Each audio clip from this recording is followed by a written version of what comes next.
Good afternoon. Thank you all for being here. The RSC Article 1 Task Force is leading efforts to restore Congress's constitutional authority as the legislative branch responsible for passing laws in this country. One of Congress's authorities is the constitutional responsibility for overseeing the governance of the District of Columbia. For years now, the D.C. City Council has not only prioritized left-wing policies and programs, but intentionally sought to hide their activities from Congress. It is a new day in D.C., however, and Congress intends to once again assert its authority to ensure that Washington, D.C. rightfully reflects and represents this great nation on the national and international stage. President Trump's unyielding leadership and strength, coupled with proper congressional oversight, ensures that Washington, D.C. will reclaim its rightful place as the shining symbol of American strength and dignity. Article 1, Section 8, Clause 17 of the Constitution states that the seat of government doctrine grants Congress plenary legislative authority over the District of Columbia as the federal capital. The Founding Fathers wanted the nation's capital to be free from disproportionate influence of any single state and the influence of states generally. In 1973, Congress granted D.C. limited home rule authority through the District of Columbia Self-Government Reorganization Act, also called the Home Rule Act. In the Home Rule Act, Congress reserves the right at any time to exercise its constitutional authority as legislature for the district, which it includes the right to review and block local legislation before it takes effect. It has now become necessary for Congress to exercise such authority. Why? Because the D.C. City Council is seeking to exercise its authority not for the best interests of its citizens or the broader community, but for political purposes. Today, the political City Council is using special legislation not for emergencies, but in response to the Trump administration's effort to bring law and order to D.C. and to circumvent Congress's authority. For example, in March, the City Council enacted a temporary law codifying Chevron deference in D.C. in the city courts in an effort to avoid the effects of the United States Supreme Court's decision in Loper-Bright. I filed H.R. 3766 to repeal the special law and prohibit such future laws. Another example, 1 month after President Trump signed his EO making the District of Columbia safe and beautiful, the City Council implemented a temporary law to amend the open meeting requirements to allow it to meet in secret. The City Councilmen during the hearing indicated that they wanted to meet in secret in response to congressional and presidential oversight of their failed city policies. In response, Senator Lee and I introduced two bills, one to exercise congressional disapproval and block this law, and also one to create an expedited period of congressional review over special legislation. Section 740, the Emergency Control of Police in the D.C. Home Rule Act, grants the President of the United States the ability to mobilize the Metropolitan Police Force when it's determined that special conditions of an emergency nature exist for federal purposes for a period not to exceed 30 days unless further extended by Congress. President Trump has lawfully exercised this law. On August 11th, President Trump issued a memorandum directing the Secretary of Defense to mobilize the D.C. National Guard. While governors control their state guards, the D.C. mayor does not control the D.C. Guard, which is under the control of the president. D.C. has seen major improvements in the incidence of crime in the last 3 weeks with the help of federal intervention. Homicide rates are down by 38%. Robbery is down by 62%. The total violent crime is down 45%, and carjackings are down 78%. Other governors and mayors should look at these improvements and welcome support from the government to keep their citizens safe. It is up to the governor of each state to decide if deployment of their National Guard is needed to help decrease violence and prioritize safety. It is important to note that ICE and other federal law enforcement has jurisdiction over illegal alien crimes everywhere in this country, and those governors and mayors do not have the legal right to declare their jurisdictions to be sanctuaries from federal law. I'm Harriet Hageman. I represent the great state of Wyoming. I am the chairman of the Article 1 Task Force, and I now turn it over to Chairman Pfluger of the RSC. Well, I want to start by thanking Congresswoman Harriet Hageman, who is the chairwoman of the Article 1 Task Force. And she's doing a great job. And we're surrounded as well by my colleagues who come from a variety of states, but come here to do the right thing. And unfortunately, we're having to turn our attention in Congress on doing what the District of Columbia, its mayor, and their leadership should have done long ago, and that's to keep this city safe. For too long, we have watched liberal activists like those right there parading as politicians to turn our nation's capital into a crime-infested embarrassment. D.C. became one of America's most dangerous cities because of failed soft-on-crime policies that devastated innocent families while coddling the very criminals terrorizing our states. And it made our capital unsafe for residents, for visitors, for members of Congress, and unfortunately even for our interns and our staff. President Trump has rightfully exercised his authority to restore law and order here over the last few weeks. And what a tremendous job our federal law enforcement officers have done for this city. This is what happens when you have leadership that actually cares about public safety. This is what happens when you have a president and a Congress who are focused on restoring law and order to this great country. Thank the good Lord that we have President Trump back in 1600 Pennsylvania Avenue. Now, Congress must take the next step and use our Article 1 powers. We cannot and will not allow D.C. to fall into a hellscape again. When the local government fails, it's our constitutional duty to act. Congress has a clear constitutional authority over D.C., and we will use it without hesitation to continue making D.C. safe and great again. Criminals should never feel more at home here in this city than the law-abiding residents and visitors and leaders from all over the country, and in fact all over the world, who come to visit this city. The days of letting the left's failed policies destroy great American cities is over. And again, I want to thank my colleagues for their hard work, especially that of Harriet Hageman on the Article 1 Task Force. I now turn it over to my good friend from South Carolina, Mr. William Timmons. Thank you. Good afternoon. I got back here on Sunday, and I got to tell you, the difference is truly incredible. I've been working for the last 6.5 years to try to keep this city what I know it can be, to work with the mayor, the city council, the chief of police, to help people that need help. Thousands of homeless people in our nation's capital. It has just ripped me apart. It is so sad to see people suffering. We need to help these people. And it's even more sad to see the people victimized by violent crime, whether they're killed, carjacked. I've seen members of Congress that have been mugged. We've had staff that have been killed. Enough is enough. Enough is enough. President Trump has saved our nation's capital. I've said for the last 6.5 years that a nation's capital in decline represents a nation in decline. We are not in decline. There's a new day in this country, and there's a new day for American leadership in the world, and our capital needs to show that. So thousands of homeless people that put up tents all over this city are now getting help that they need. They're getting food, they're getting showers, they're getting mental health counseling, they're getting drug counseling. And guess what? The criminals know for the first time in decades that if they commit a crime, there will be consequences. Walking around yesterday all over the city and seeing our soldiers from all over the country here keeping us safe. And guess what? They haven't had to do much in terms of law enforcement. They haven't had to protect anybody because deterrent threats matter. And having soldiers that are walking around, criminals know that they're going to be caught. They're going to be held accountable. And they know that this president is not going to let them out tomorrow. That's what we need.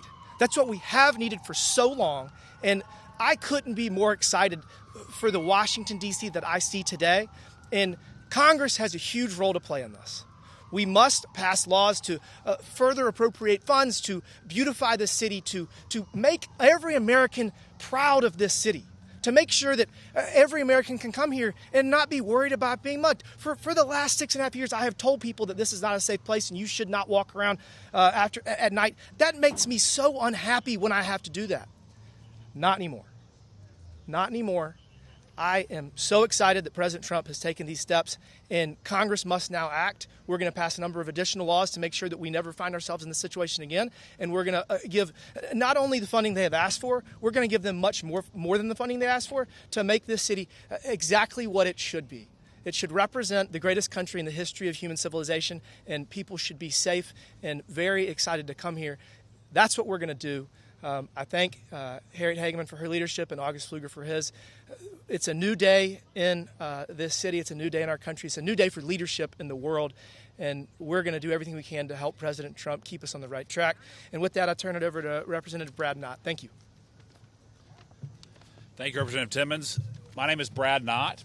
I'm from North Carolina. And before my time in Congress, just a short while ago, I was a federal prosecutor. I investigated violent criminals. I investigated cartels. I investigated human traffickers, wherever they were, all over this country. And it became very clear to me when I was working with law enforcement that if you don't fight crime, if you don't attack it, if you don't work hard for long sentences, crime will flourish. And that's exactly what we've seen here in Washington, D.C. for the last couple of years. And from my time as a federal prosecutor, I know some of the federal agents who have been called to serve in Washington as part of the president's initiative. And since their arrival, I have been astounded as I have stayed in touch with them at the amount of contraband, the number of dangerous people, whether it's drugs, whether it's gangs, whether it's illegal firearms, whether it's human trafficking, whether it's South American cartels, you name it, it is right here in Washington, D.C. The soft on crime policies of the Democrats has unfortunately allowed crime to spiral out of control, whether in D.C. or elsewhere around the country. Unfortunately, we are seeing the Democratic Party and the far left portions of this country protect the criminals rather than backing law enforcement. We've seen city after city spiral out of control and decay right in front of our eyes, including Washington, D.C.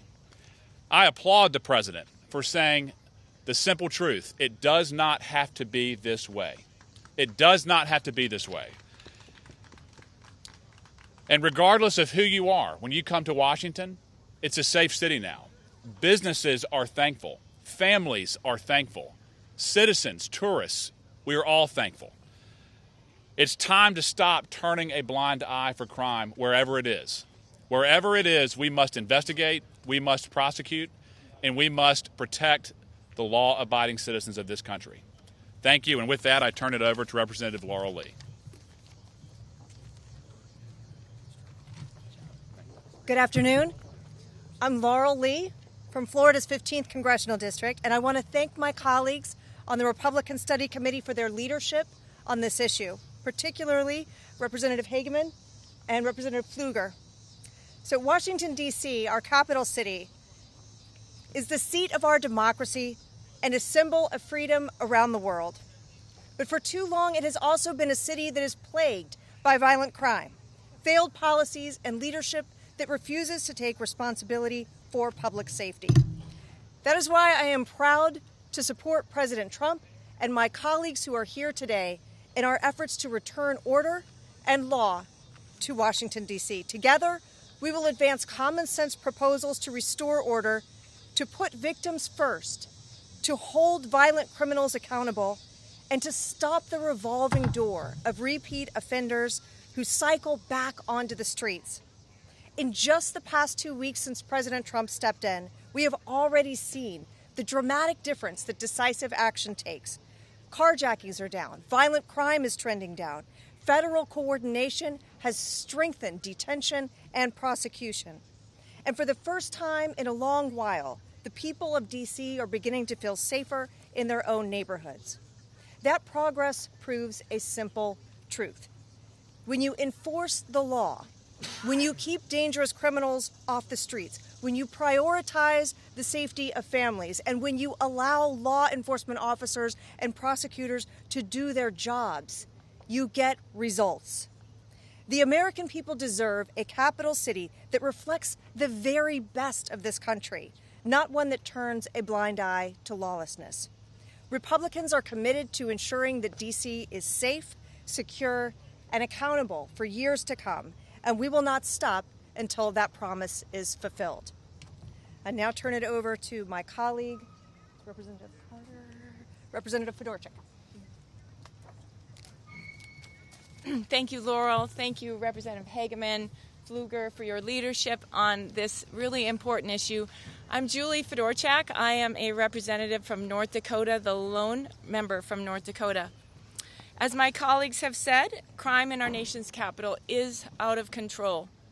If D.C. were a state, it would have the highest homicide rate in the country, and already this year nearly 1,600 violent crimes have been reported. I agree with the people here. D.C. is a beautiful city. It's an amazing city, and it's the best capital in the world. But it isn't safe. We all know this. In fact, I felt this myself recently in a small way, but I want to share the story. I was walking down the street in July near my apartment in Navy Yard, not very far from home, and I felt something hard hit me in the back of my head. It was in broad daylight. I was very startled. I was on the phone at the time, and just as that happened, a pack of juveniles came rushing by on their bikes, and I turned to look around and see what had happened, and a large, hard plastic object had been thrown directly at my head. Now, that was a minor incident. I wasn't harmed. But the young people who did it with reckless abandon and with zero fear of consequences. They gathered in a circle not far from me after that and sat there and laughed. And it's just an example of how crime is out of control in this city and there aren't any consequences. America is the greatest country in the world. There's no reason why our capital should have a violent crime rate higher than some of the most dangerous places in the world. Just as President Trump restored order at our southern border by enforcing the laws on the books, he is stepping in now to help make D.C. safe again. Many of our colleagues on the other side of the aisle have falsely claimed that D.C. crime stats are at a 30-year low. But let's remember that crime is not just about statistics. It's about people. It's about the mother who sent her child here to intern in one of our offices this summer, never to see him again. It's about all the families who suffer from crime in this very city. It's about the Metropolitan Police Union, who agrees that they're stretched too thin and don't have the resources to take care of crime in this city and to provide a safe environment. It's about staffers, interns, families, and visitors who live with the daily reality of coming to the city that isn't safe. That's why I support President Trump's actions to restore law and order in Washington, D.C., and why I'll continue to stand with my colleagues in demanding real accountability and real solutions to make this city safe again. Thank you, and I'll turn it back over to Representative Harriet Hageman for closing remarks. Oh, sorry, buddy. I didn't see you over there. That's okay. Thank you very much. I'm Buddy Carter. I have the honor and privilege of representing the 1st Congressional District of Georgia. And we're here today to talk about something that Donald Trump promised during the campaign. He promised to make our nation safer and more prosperous. Now, he's already made it more prosperous through the One Big Beautiful Bill Act. Now he's making it safer. He's making it safer by making our streets safer. You know, our streets need to be safe, all of us, not just white people, not just black people. Everyone needs safe streets. Democrats, Republicans, we all want that. And President Trump has done that. I've got a piece of legislation. It's called Make Our Streets Safe Again. And what it does is to codify President Trump's executive order about ending chaos and disorder on our streets. It does this in a number of different ways, not the least of which is that it calls for law enforcement. It also calls for accountability, and it calls for making sure that we are giving help to those who need it. You know, during the last quarter of the Biden-Harris administration, there were over 274,000 people living on our streets.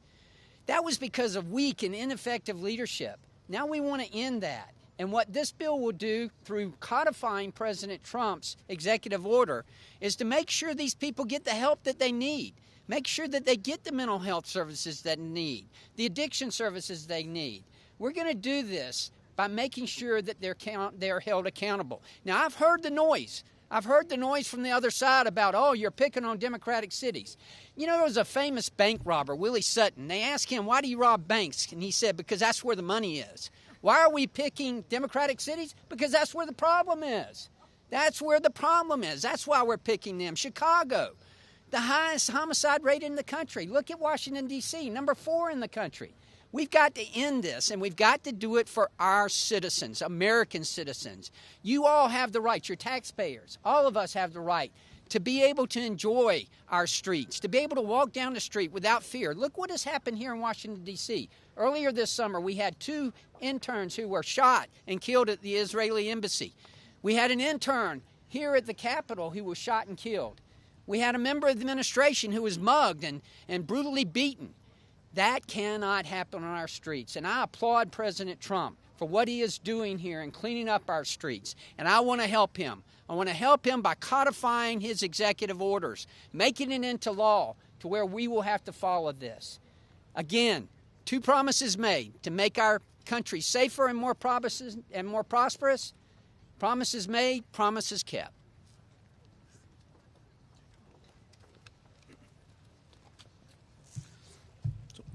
My name's Ron Estes. I'm the congressman from Kansas 4th Congressional District.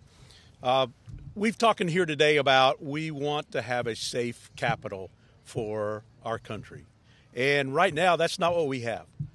There's the murder rate in Washington, D.C., about 27.5 incidences per 100,000 residents, is larger than so many other world capitals around the world. You can list off other countries, Bogota, Lima, Islamabad, Madrid, other places around, even the United States.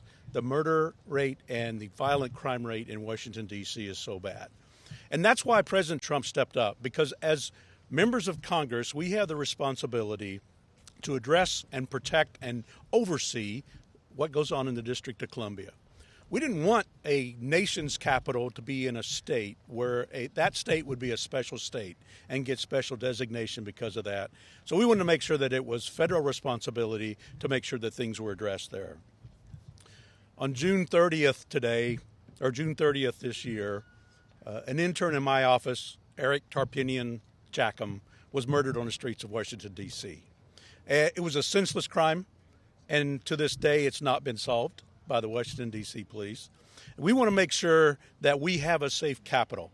That's why I applaud President Trump and the work that he's doing in terms of making sure that we do have a safe capital. Yesterday, I was able to walk around the Navy Yard with my daughter, and it was great to see the National Guards out there patrolling around. It was a safe environment for people to hang out. It was nice. There was a family there having a birthday party for one of their children.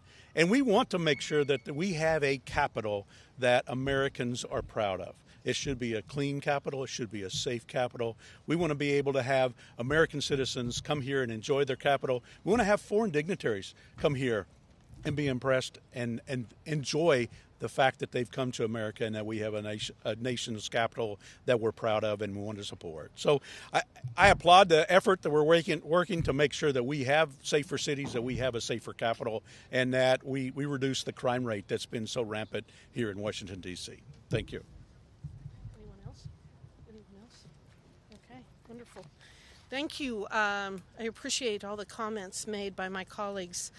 I think that you can see that we come at this maybe from a little bit different perspective. At the same time, we all recognize that the beauty and safety of our nation's capital is important to all of us.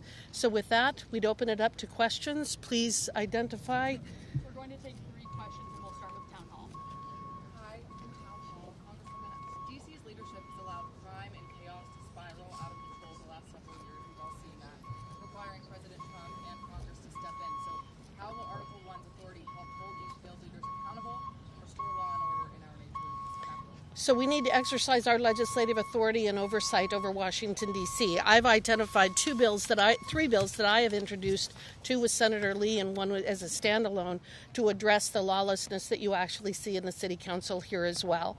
I think that all of us working together will be coming up with additional bills to address specifically the crime situation in our nation's capital. And I know that this is our first day back after our August recess. We will be discussing what happens after the expiration of the 30-day period that is allowed for in the Home Rule Act with the President. I know that I will be working with my colleagues here to determine what the next step is in that regard. But I think that so many people, from just the anecdotes that I have heard, being here as well as reading in a variety of publications, people feel like they can take their families out on the streets, that they can have picnics, that they can go and do the things that they have been deprived of for many years for fear of the crimes in Washington, D.C. And I think that's an incredible development that we need to build upon. Hannah Brand from News Nation.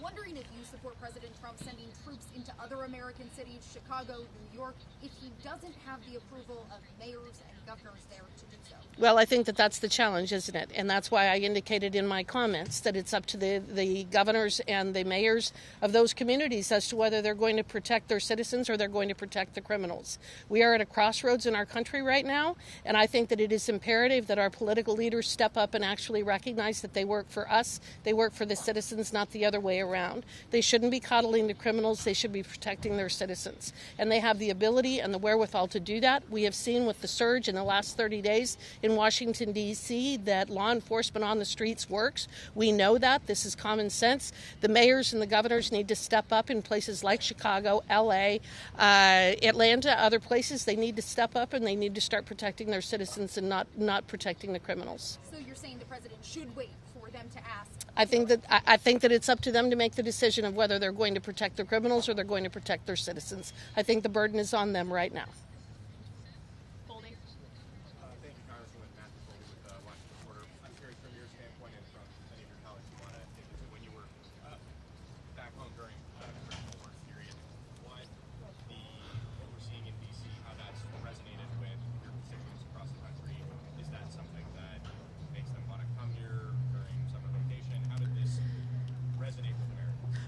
I think that you definitely see that it resonates with Americans, but I think one of the things that I see more than anything in the comments that I receive is that common sense is maybe back in vogue.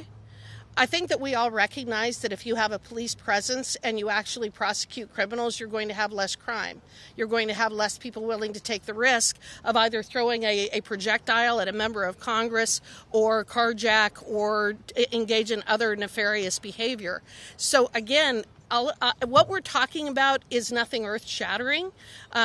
This is common sense, that you police areas where you have people who are congregating and perhaps engaging in bad acts. So, I think common sense is back in vogue, and I think the people in Wyoming, or I know the people in Wyoming, across the board, not just on the issue of Washington, D.C. and protecting the citizens here, but I think across the board we're seeing so many issues being resolved and addressed by the current president that people are like, well, why did we wait so long? Why has it taken us this long to actually address the challenges that we have in this country? I think that he's just exposed the fact that sometimes our political betters are not the brightest lights on the porch in terms of addressing the issues that need to be addressed. And I'll let my colleagues respond as well.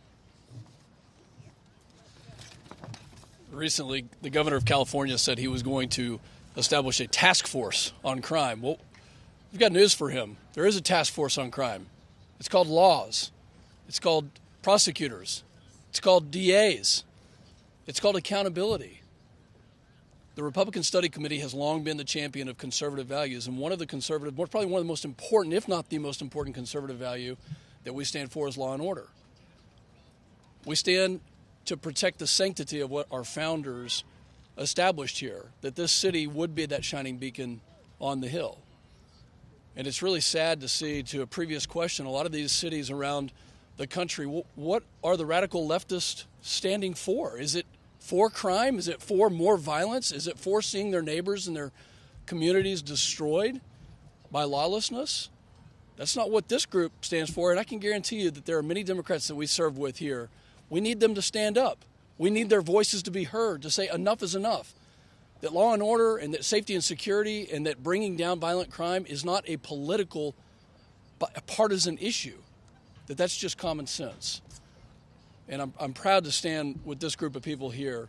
And in Texas, I can tell you that my constituents are thrilled to know that Washington, D.C. is back on the mend again, that they can finally send their kids up here knowing that their safety and security is going to be well taken care of, because that has not been the case, unfortunately, for far too long. Any other responses? When I was back in Wichita during the district work period, I was speaking to a group, and one of the women in the group asked that they were going to be up in Washington, D.C. in a couple of weeks, and wanted to know what they were going to see different. Were they still going to see, crime on the streets? Were they going to see the homeless around? And, I reassured her that, the president has put National Guard troops out in order to patrol the streets to make sure that the streets are safe. And based on being back here a day, that's what I can attest again when I talk with her, that we have safer streets now because of having the National Guard helping support and make sure that our laws are enforced and our citizens are safe. Thank you.